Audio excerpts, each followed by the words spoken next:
नमस्कार दोस्तों, आज हम मिडिवल हिस्ट्री में तुगलक वंश को डिस्कस करेंगे।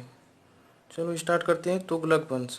तुगलक वंश जो शुरू हुआ था 1320 से लेकर के 1414 तक चला था। पूछा जाता है कि तुगलक वंश का संस्थापक कौन था, तो तुगलक वंश का संस्थापक गयासुद्दीन तुगलक था। ये दो नामों से हो जाना जाता है, गाजी मलिक, मलिक उल गाजी के नाम से भी जाना जाता है।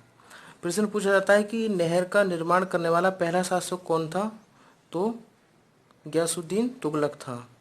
इसकी मृत्यु कैसे हुई थी, तो लकड़ी से निर्मित भवन के गिरने से इसकी 1325 में मृत्यु हो जाती है। देखिए, तुगलक वंश में हमने अभी तक जाना था कि तुगलक वंश का जो पहला शासक था वो गयासुद्दीन तुगलक था। ठीक है। उसके बाद में तुगलक वंश का जो सेकंड शासक आया मोहम्मद बिन तुगलक आया, जिसका कार्यकाल 1325 से लेकर के 1351 तक रहा। ठीक है। इसके बारे में कुछ पॉइंट जो बार बार पीसीएस में पूछे गए हैं, जैसे कि सर्वाधिक विद्वान और शिक्षित शासक कौन था, तो मोहम्मद बिन तुगलक था। ये खगोल शास्त्र, गणित, आयुर्विज्ञान सहित अनेक विधाओं में निपुण था। ठीक है। राजधानी पूछा जाता है कई बार कि राजधानी दिल्ली से कहाँ लेके गया था, तो दौलताबाद, जिसको हम देवगिरी के नाम से भी जानते हैं।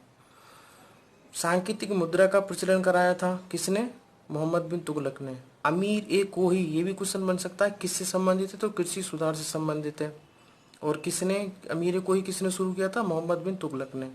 पूछा जाता है कि होली के त्योहार में कौन शामिल होता था, तो मोहम्मद बिन तुगलक शामिल होता था। पूछा जाता है इब्नु बतूता किसके काल में आया था, मोहम्मद बिन तुगलक के काल में आया था। कार्यकाल था इब्नु बतूता का 1333 से 1347 तक।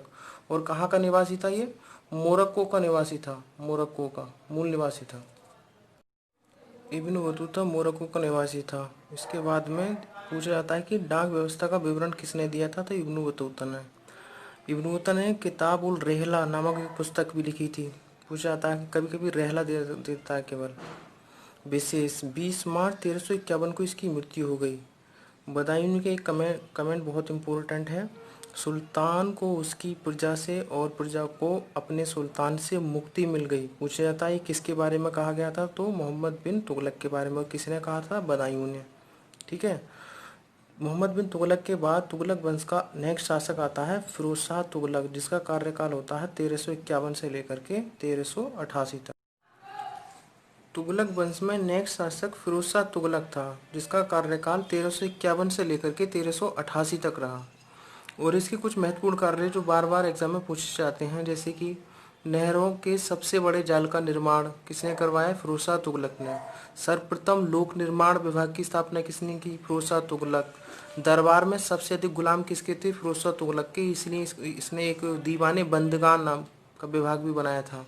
हक ए सर्व, ये क्या है, एक सिंचाई कर है, किसने लगाया था, फिरोज शाह तुगलक ने। ब्राह्मणों पर जजिया कर लगाया था।